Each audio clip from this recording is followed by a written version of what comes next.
Marshall. Welcome to the wonders of your own imagination. For although I am about to tell you a horror story, it is really your imagination that will bring it to life for you. I shouldn't even say I will tell it, for it's really the story of Edward Somerset, as recounted in his private journal dated London, 1874. A truly harrowing account of what took place at Moreland Manor.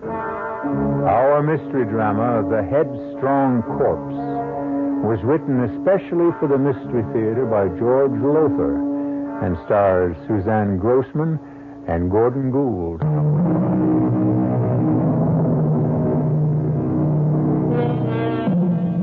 As you may know, it's a custom of mine, a hobby, if you will, to read old diaries and journals, the accounts of lives written down by people long since dead and in their graves. Recently, I had the good fortune to come across the journal of a certain Edward Somerset, a young London lawyer, barrister, the English would say, who tells a grisly tale of what took place at Moreland Manor in the year 1874. According to Edward Somerset, but no, let him tell the story in his own words, just as he recorded it in his journal. And so, this being the appointed day, I took the coach to the village of Berly, 20 miles south of London in Kent, and in spite of the storminess of the weather, made the trip in less than 4 hours. I found Margaret Trezilian, the girl I loved devotedly, but who, alas, shall never be mine, in a terrible state of nerves. Edward, how glad I am to see you. And I you, my darling, though I feared you'd not welcome the sight of me. Oh, darling, if only I'd never consented to marry Richard Westmore, never given my promise. You had no choice. Is there no escape, no way out? Only if Dr. Westmore releases you from your promise, rescinds the marriage contract you and your father signed. He'll never release me. In fact, he's coming for the weekend. He'll be here this evening to set the date for our marriage. Perhaps if I were to have a talk with him. Now, what's all that? Hobbs and Mrs. Murchison having another of their quarrels. Mr. Hobbs, is that? Oh, no, it isn't, Mrs. Murchison. By no means. Oh, we'll see, Mr. Hobbs. We'll see. Miss, what is it now, Mrs. Murchison? Since we buried my father a week ago, you and Hobbs have quarreled without let-up. What is it this time? It's him and his lofty airs. That's what it is. Sir Simon was hardly cold in his coffin before Hobbs began lording it over me and the other servants. Now your father is dead, he seems to feel he's in charge. I am. That's the way Sir Simon would have wanted it. Oh, begging your pardon, miss, but as you know, I was butler and personal servant to your father before you were born. I've been with this family many years, most of my life, in fact. Whatever this disagreement between you and Mrs. Murchison may be, we'll discuss it another time. At the moment, we must go to the crypt. Fetch a lantern so you can light the way. Well, why do you stand there? Oh, there'll be no need for me to enter the crypt, I trust. I don't believe so. Edward? No. The will merely states that the coffin was to be left open for a week and food and water left nearby. The master was always afraid of being buried alive. Deathly afraid. As many are. It's an all too common occurrence. But no, you needn't enter the crypt, Hobbs. Miss Trezilian must do that. And I, as a representative of the law firm of Costain and Loring, must accompany her. Ah, yes, sir, but when it comes to putting the lid on the coffin and screwing it down... I'll do that, since it seems to trouble you. Oh, thank you, sir, and I'll fetch the lantern. You may go, Mrs. Murchison. We'll discuss this matter later. Very well, miss. But Hobbs is becoming... He has become impossible.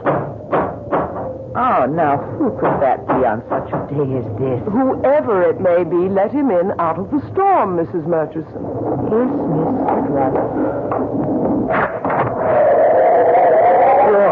Thank you, Murchison. Thank you. Frightful day. Soaked to the skin. Oh, Berly, what brings you out on such a day? Well, all days are good days for business, my dear. Business? Oh, I apologize. I haven't introduced you. This is Mr. Edward Somerset of Coston and Loring, my father's solicitors. Edward, Lord Berly. How do you do, sir? You're here on business, you say? To be exact, to make another offer for Moreland Manor, my dear. You've chosen a bad time, my lord. Though, really, any time would be bad. As my father told you more than once, I think, Moreland is not for sale. Wrong tense, my dear. It wasn't for sale, but it is now. Or I happen to know soon will be. What gives you that idea, Lord Berly? Excuse me, Miss... Hobbs has brought the lantern, Edward. Lord Berly will have to excuse us. I had forgot. This is the day, and no doubt the time, for paying a visit to the family crypt, eh?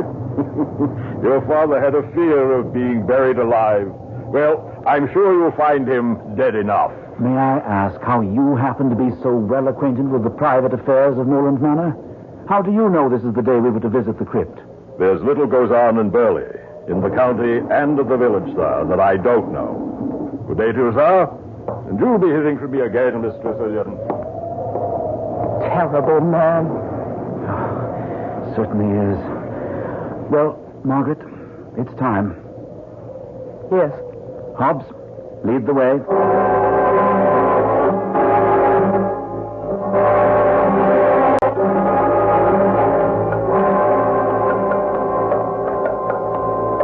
Here we are. I'll open the door. Give me the lantern, Hobbs, and wait here. Oh, yes, sir. Come, Margaret. Edward, I can't enter that awful place again. I'm afraid you must. It was your father's wish. So cold. Damp, so...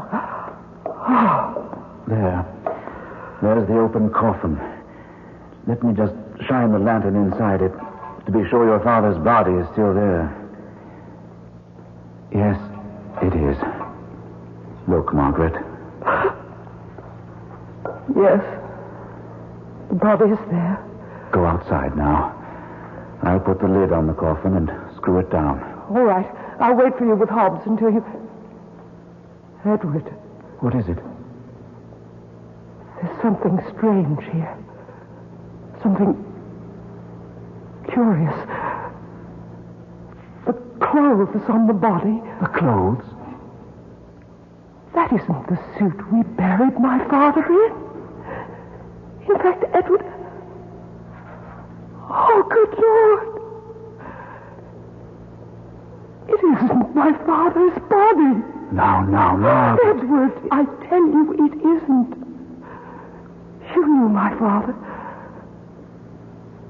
He was much taller. And he was thin. By heaven, you're right. But this makes no sense at all. It's his head. Yes, it is. I'm going to faint. Outside, quickly. I'll join you. Miss, what is it, miss? Something horrible. Horrible. What, miss, what? I don't dare say it, Hobbs. I don't dare think it. Mr. Somerset, sir, what is it? What is it in there? The thing in the coffin, it's Sir Simon's head, but not his body. Not his body. Someone cut his head off, stole his body, and put another in its place.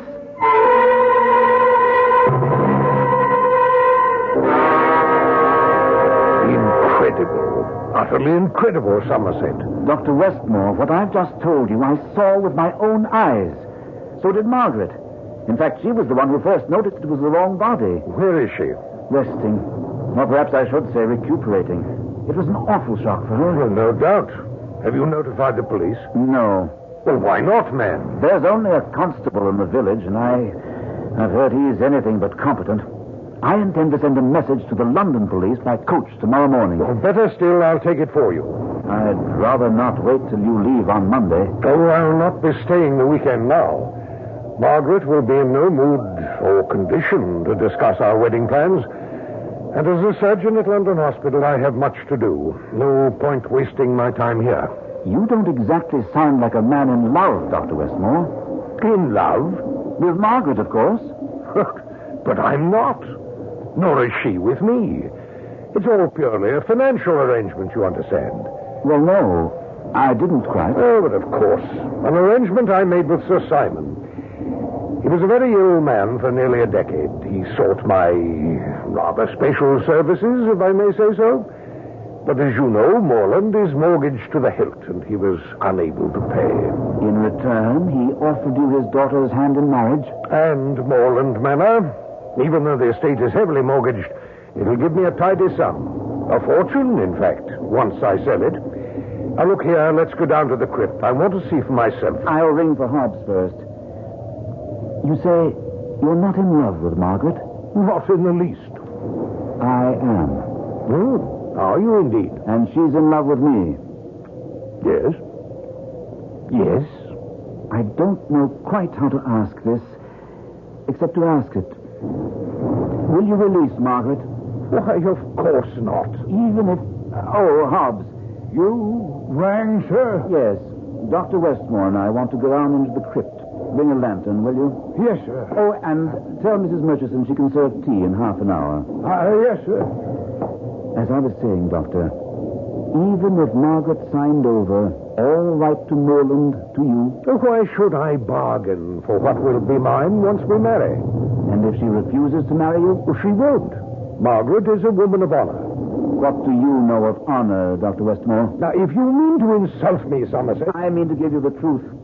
I've had you investigated, Doctor. Quietly, but thoroughly. I happen to know that you have twice been brought before the Royal College of Surgeons on charges of conduct unbecoming a physician. Charges which could not be proved for lack of evidence. I was not guilty. That you are presently under investigation by the same College of Surgeons who this time do have the evidence to revoke your license. And will, Dr. Westmore, because you are considered unworthy of the name doctor and will be barred from medical practice. You have been thorough, Somerset. Perhaps, under the circumstances, you'd prefer I went down the crypt without your company. I'd better go with you, since one of the charges against you is that of body snatching.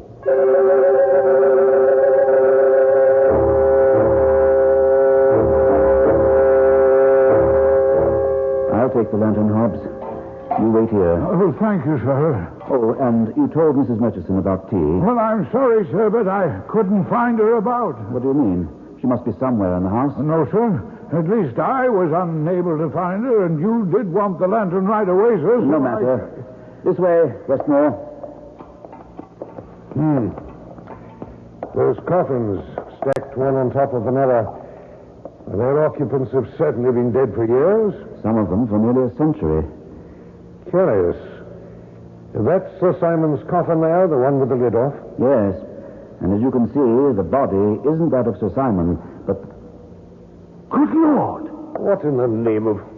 Here, raise the lantern. Let's have some more light. You did say the head was Sir Simon's? It was. But this is... It's the head of a woman. Katie. Katie? Katie Johnson. The maid. But this... Well, it's incredible. First, if I'm to believe you, Sir Simon's body was exchanged for another, and now his head? Is this some sort of a joke? I don't think so, Westmore. But if it is, it's the joke of someone gone mad. Stark mad.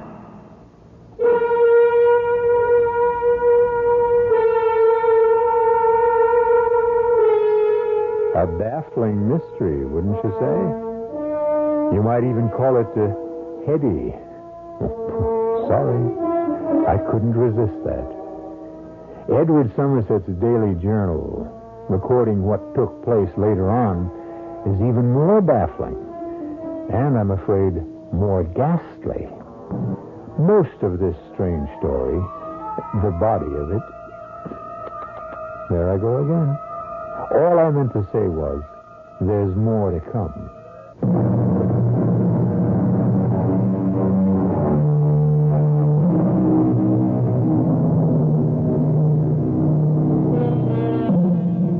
The world is filled with all of shocking things. But I must confess that even I, somewhat of a connoisseur of the shocking, was totally stunned by Edward Somerset's account of what happened following the gruesome discovery that Sir Simon's head had now been replaced by Katie Johnson's. If I was appalled merely in reading about what had taken place, the feelings of those who actually lived through these ghastly events can be imagined. But where is my father's body, head and body? Whose body is it in the coffin? Who killed Katie Johnson, severed her head from her body, and put it in my father's coffin? What? Margaret, I beg you, enough. I can't answer even one of your questions, let alone a dozen. I didn't ask a dozen, Edward. You needn't snap my head off. No. We're all somewhat nerved up. Talk. We sit here talking when we should be doing something. Perhaps you have a suggestion, my dear Margaret? At least one murder has been committed in this house. Possibly two. Katie Johnson and whoever's body that is in my father's coffin. Shouldn't we notify the police? The village constable is worse than useless. Dr. Westmore has offered to take a message to the London police when he leaves in the morning. You'll not be staying the weekend? I may soon cease to be a doctor, Margaret. Certainly if the College of Surgeons rescinds my license.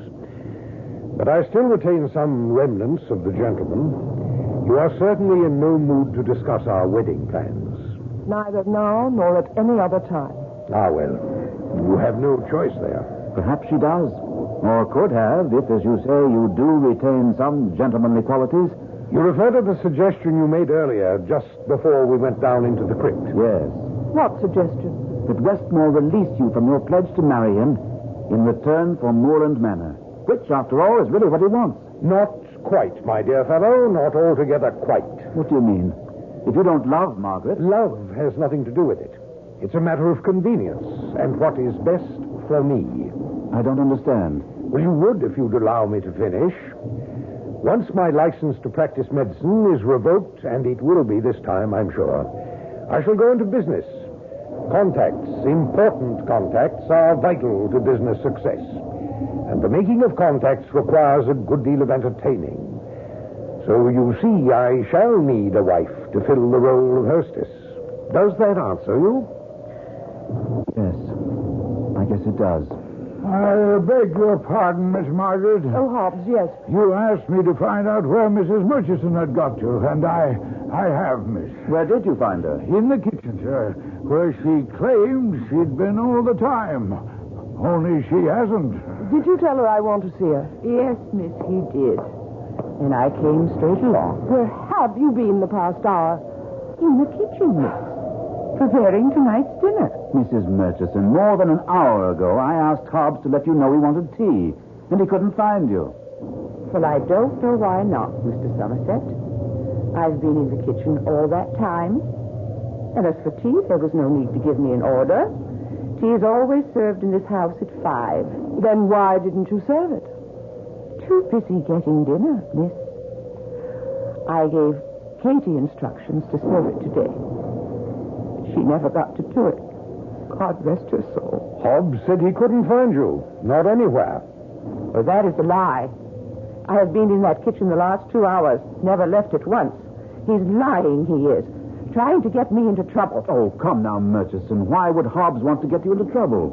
Because I know too much about him. That's why. And he's afraid I might tell what I know. He wants to see me distilled. The woman is mad. Stark mad. Am I? We have been paid no salary in this house for 6 months. Now, not that I'm complaining, miss, I'm not. But ask him how he can afford to buy the finest of vintage wines to swill down his gullet. Ask him who pays for the costly cigars he smokes.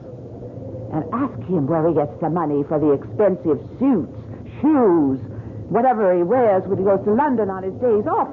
Ask him. Is it true, Hobbs? Why, yes, miss. I'll not deny that I enjoy good wine and a fine cigar. How do I pay for them? Why, miss, your father paid me well in the many years I served him. I was able to save considerable. And that, miss, is all there is to it. Though Mrs. Murchison would like you to think otherwise. Think what? Well, Mrs. Murchison? Nothing, miss. I've said too much already. Now, if you'll excuse me, I have a roast cooking. 1 minute. Sir? The inside of your right arm. I just noticed when you turned. It's smeared with what looks like blood. Blood? Well, look at it. Oh, yes. Is it blood, Mrs. Murchison? I guess it is. Yes, preparing the roast, cutting it, I must have got a smear of blood on me. Is that how you got it, Mrs. Murchison? What do you mean, Dr. Westmore? Nothing. Nothing, Mrs. Murchison. May I go, miss? Yes. And you too, Hobbs. Oh, yes, ma'am. Well, she could have got that blood on her from cutting a roast of beef. Or from cutting something else. My suspicions of Mrs. Murchison were sharply aroused. I had myself stated to Westmore that whoever was responsible for these ghoulish happenings must be mad. Stark mad. I was speculating on all this in the drawing room after dinner, paying little attention to something Margaret and Westmore were discussing, when, to the surprise of us all, Lord Berly was announced for the second time that day. His lordship, miss. Good evening, Miss Tressilian, Mr. Somerset, and you, Dr. Westmore. Good evening. Lord Burley. Sir? I thought our business had ended this afternoon. Ah, no, my dear. Business, sound business, that is, never takes no for an answer. Since I could not reason with you, I decided to ride over and, if possible, reason with your husband-to-be. To answer your look, Doctor, yes, I heard you were here. Is there anything you don't know, Lord Berly? Very little, very little. As your betrothed may have mentioned to you, I'm interested in buying Moreland Manor. She didn't mention it, no. Ah, yes. Well, I am prepared to make you, all things considered, a quite decent offer, Doctor, once you come into possession through marriage, of course. Would you be interested? I would, indeed. Why do you want Moreland, my lord? Well, it adjoins my own estate. The 780 acres of moorland would be a welcome addition. I should think so, yes. What are you prepared to offer? £1 per acre, 780 pounds. That isn't an offer, Lord Burley. It's an insult. Not at all, not at all. If you look at it in the right light, Doctor, all things considered, as I said, it's really something of a compliment. As attorney for the estate, I can assure you it's worth a very great deal more than 780 pounds. Oh, can you, Mr. Somerset? Can you indeed? In your position, you must also be aware that the estate is impoverished. Yes, but that taxes are now a year in arrears. Yes, still. I know. You entertain the hope, the forlorn hope, Mr. Somerset, that through proper management, through improved land production, you might salvage the estate. I would hope that Dr. Westmore would, when he becomes owner. Well, hasn't he told you he means to sell more land within a month, perhaps less? You'd be willing to settle for shillings. What do you mean by that? I mean, quite simply, my dear, that there would be no one here to run the place for you. No servants, no farmers, no stable help, no one. Why not? Because the strange things taking place here, I refer to the occurrences in the family vault, are already known in the village, and the people are frightened. Within a few days, they will shun Moreland Manor as if it contained bubonic plague. This is impossible. Well informed as you may be on what goes on in Burley, you couldn't be this informed. Unless... Yes? Nothing. No, I insist. Unless what, my dear? I said nothing. But your silence signifies everything. If you're implying that I have a more than ordinary knowledge of what is going on here, that I am in some way involved, then out with it. That is indeed what I do surmise. Well, then let me assure you that you are wrong. I have my sources of information, yes. I have my informants, indeed a network of them. But I am not, I repeat, not a body snatcher. Body snatcher. Oh, good Lord, man, what do you think is behind all this? Body snatching. Oh, heaven help us, what naivete. Do you think someone is simply playing games, having some sort of ghoulish fun? You, Miss Tressilian, and you, Mr. Somerset, yes, I can understand it with you two. But Westmore, you? Do you mean to say you haven't suggested this possibility, this probability, to these two young people? Should I have? But you know better than anyone the need of bodies for dissection purposes, for the training of medical students. Medical schools will pay £10 for a fresh body, and 15, as you damn well know, sir, for a fresh head. Really?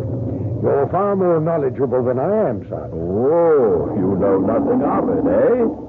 You, whose case is on trial this very moment before the College of Surgeons for just such practices, you know nothing? What is he on trial for? I thought it was body snatching alone. No, that, of course. But in the eyes of the authorities, something far more vile. Dr. Westmore is a grave robber. What? Yes, my dear. He not only snatches corpses, but robs them as well. Is this true? I own to nothing. You needn't. Your face says all. Blast you, Lord Berly.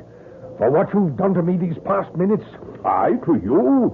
Have you not done it to yourself, sir? Yes, heaven above help me, yes. But I had hopes. Stupidly had hopes that I might repair the damage I've done others and myself. I dared to hope that with the monies I would receive from the sale of Moreland, I might regain some reputation, some respect, some personal dignity. I ask your pardon.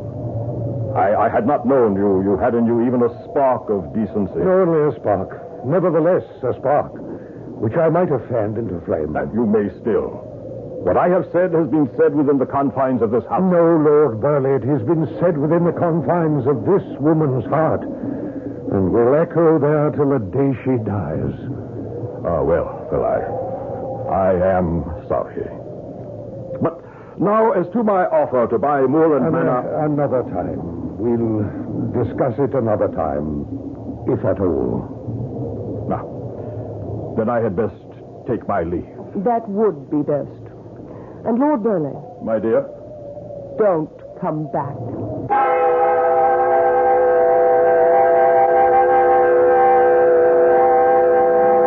The revelation of another side to Dr. Westmore's character, a good side, came as a surprise to both myself and Margaret. Unhappily, this better side of Dr. Westmore, as Margaret and I discovered in a long discussion with him following Berley's departure, by no means influenced him in releasing Margaret from her obligation to marry him. When finally he had retired for the night, Margaret and I sat hopelessly talking of the future. Edward, I love you so.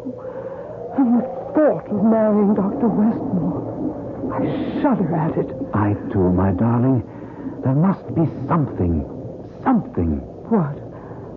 What solution have you thought of? One that only God could arrange, I'm afraid. Westmore's death. Oh, Edward. Frankly, there have been times when I've been nearly driven to arrange it myself. You mustn't say such things, Edward. Not even think them. 2 a.m. No wonder we're having such wild thoughts. We're tired. I'll say good night to you, my dearest. Edward! What in heaven's name? Mrs. Murchison! But where is she? Where are those screams? Oh, the crypt. The crypt! Sounds that way. Stay here. No, I'm coming with you. Here's the crypt. Don't come in, Margaret. Nonsense, Edward. Mrs. Thomas. What is it, Mrs. Murchison? What are you doing here in the crypt? What's happened to make you lose control? There. Sir Simon's cloth. Go and look. See for yourself. Good Lord. Edward, what? No, don't look, Margaret. I must.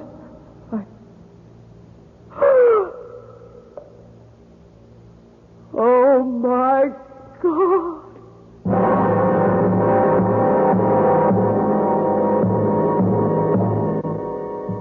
When I came to that part of Edward Somerset's journal, I could hardly wait to turn the page, to find out what new horror had taken place in the crypt.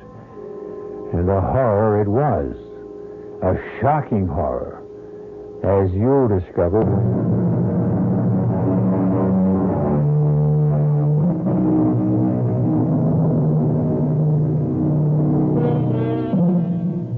Shall we turn that page of Edward Somerset's journal? Personally, I could scarcely wait to do so. But I am used to horrors, can sort of take them in my stride. While you, on the other...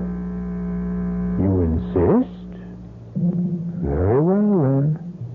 We turn the page.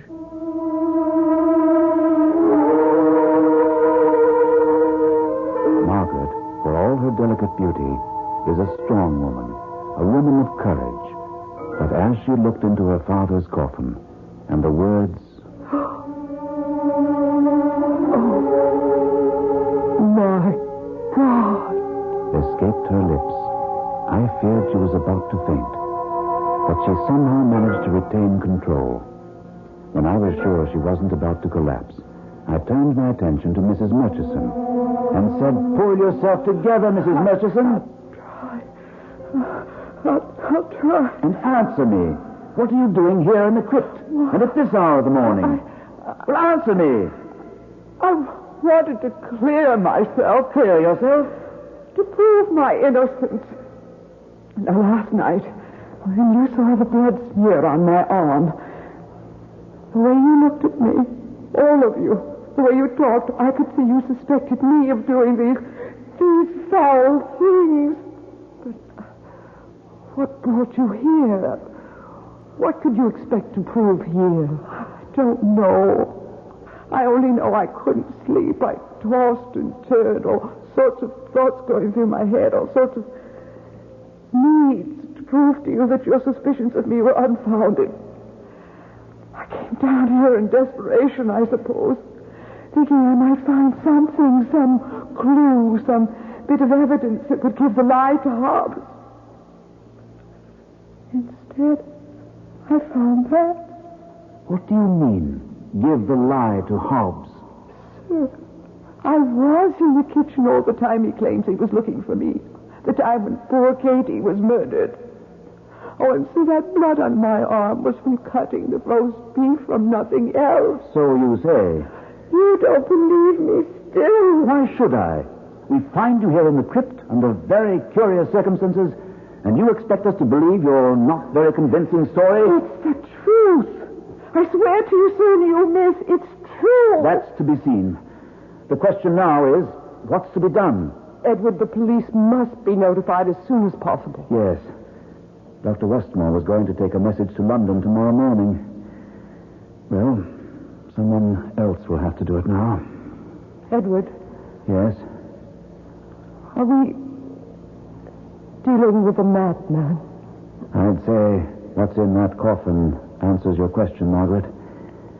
If we had found Dr. Westmore's head, just the head, I might still have some doubts, but not anymore. Not after finding Westmore's head with the lips cut off.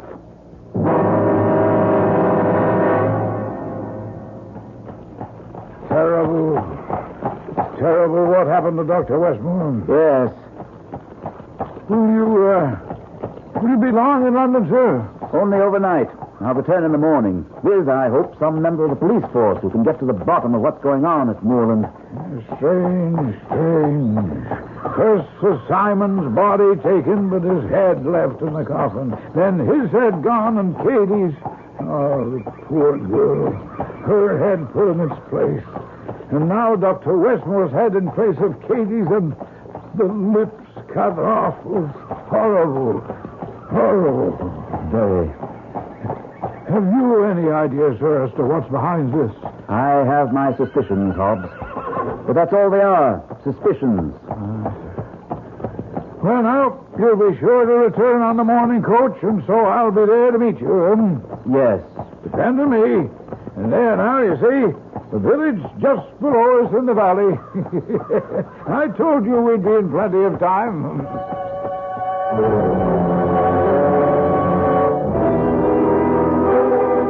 You've hardly touched your dinner, miss.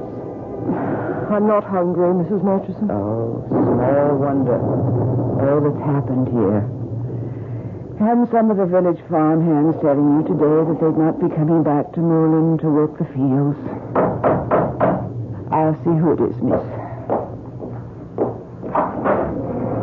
Lord Berly. Is your mistress at home, Mrs. Murchison? I'll see, my lord. No need. I'm sure she is. I thought I had informed you, Lord Berly, that your presence here is no longer desired. You may change your mind about that. If you've come to see me about... I've come to see the crypt, if I may have your permission. Whatever for? I learned today that a good number of your farmhands have left you because of the doings here. Well, for my benefit, once I own moorland, I think it best to clear up the mystery of the crypt as quickly as may be. You think you can? I know I can. Because, you see, I know, on good authority, the reason behind what's been going on. Is it body snatching? Yes. So, in any case, I am informed. But I wish to see for myself before taking action. I have your permission? Very well. Well, come along, then.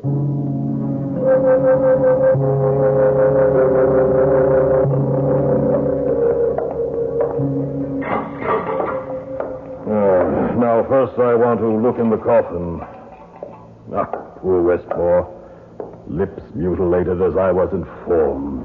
Whatever it is you wish to see or do, will you do it quickly? To be absolutely sure, I'll open the top coffin on this stack. No. You can't do that. It's sacrilege. That's the coffin of my mother. I'm afraid it was the coffin of your mother, my dear. In truth, I'm afraid many of these coffins no longer contain their original occupants.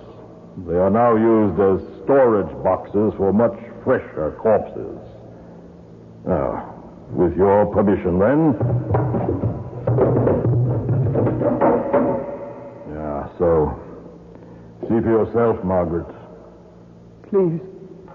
I'd rather not. Oh, come, you must. This once. I want you to know I speak the truth. Look. But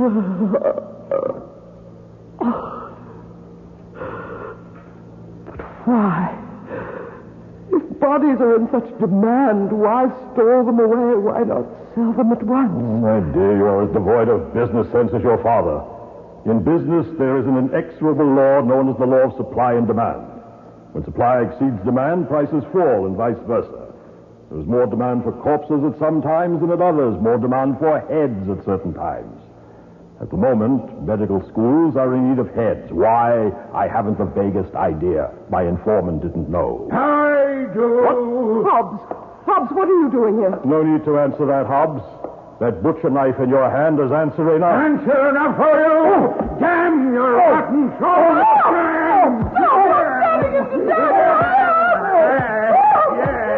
May rot in hell.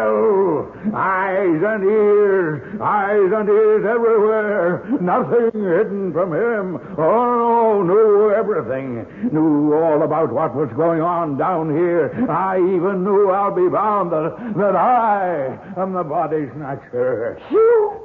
You didn't know. You didn't even suspect. Mr. Somerset did. Lord Berly did. Dr. Westmore, oh, yes, he more than suspected. He knew, because he was the one who bought what I had to sell. Westmore? He started me, but I ended him. I had to. Why? Why did you have to? He was soon to go on trial before the College of Surgeons. They have enough evidence to convict him, to break him down, and he will have told everything, including where he got the bodies, the heads, from me. Yes, from me.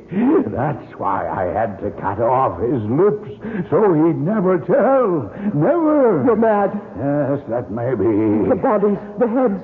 How did you transport them? The nearest medical schools are in London. I have a carriage. Well, more a wagon in the village. And the night before, I would go to London. On my days off, I would take what I had to sell into the village and stack them away in the wagon. You thought I went to London by coach? Yeah. I never did. I always went in my wagon, taking my produce to market, to Dr. Westbrook. And I never suspected. I never knew. Well, you do now. No, don't kill me, Hobbs. Please, don't kill me. I must. And cut off your lips so you can't ever say. No, please. I'll be quick.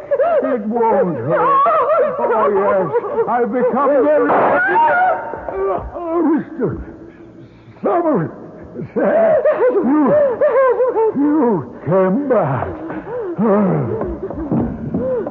I never went. But Hobbs will never know that now. Oh, Edward. Oh, darling. He was the body snatcher. I know, dearest. I heard everything he said. But I knew the whole story before I came back from the village. You didn't go to London? I never intended to. The more I thought about it, the more it seemed that if Lord Berly could buy information, and he couldn't have got it any other way, then maybe if I spread the word in the village that I was willing to pay and pay handsomely, well... in any case, I did. And it worked. You learned about Hobbs? Everything. Thank God you arrived in time. I thank him not only for that, but for the future that lies ahead for us. There are two important tasks I shall devote the rest of my life to. One is restoring Moreland Manor to what it once was. And the other? Making you the happiest woman on earth.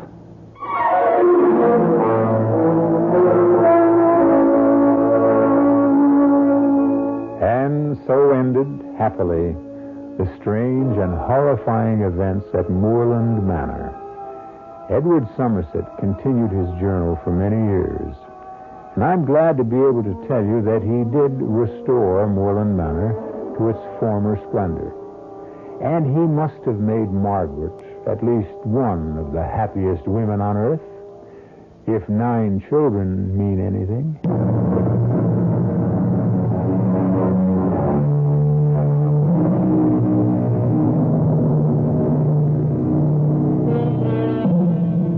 Our story took place in 1874. There are many who say the world was a better place to live in then. Maybe it was. I don't know.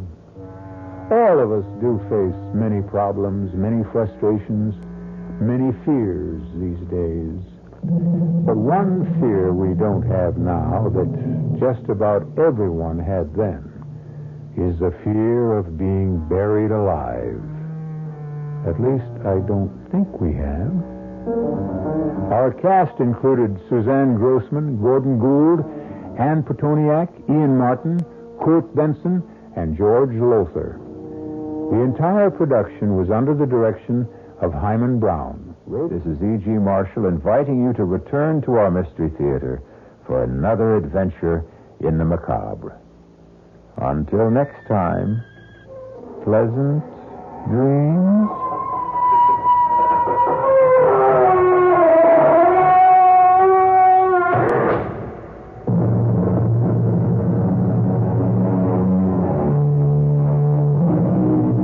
The preceding Mystery Theater program was furnished by the CBS Radio Network.